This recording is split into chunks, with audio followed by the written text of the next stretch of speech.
Hey guys, so today I'm going to show you how to do brake pads on a 2012 Mazda 2. If you like this video, don't forget to comment, like, share, and subscribe. So the first thing you want to do is go ahead and take off the caliper bolts. There's just two of them. And once you take those off, then you can take the caliper off. And make sure that you just put the caliper somewhere where the brake line isn't being yanked at. So I usually put it right on top of the rotor. Then go ahead and take your brake pads out. If you use a flathead screwdriver, this would be a little bit easier, but as you see, I can get it out of my hands, just have to struggle a little bit.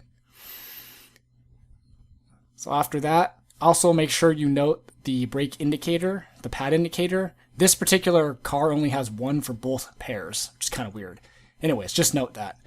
The next thing we're going to do is take off the shims, because we're going to replace these with new ones that the brake pads came with. And then what you want to do is take your new shims and go ahead and brake grease those up. Anywhere metal touches metal is where you want to brake grease them, so on the top and the bottom. And there's a whole big debate about resurfacing the rotors. I don't usually do that. I'm not going to get into that debate, but I usually don't do that, so just an FYI. And then go ahead and put your shims back in. Go ahead and do the same thing with the top one. And then put the shims on your new pads. And go ahead and brake lube the parts again where metal touches metal. So it's just going to be this part on the top and the bottom.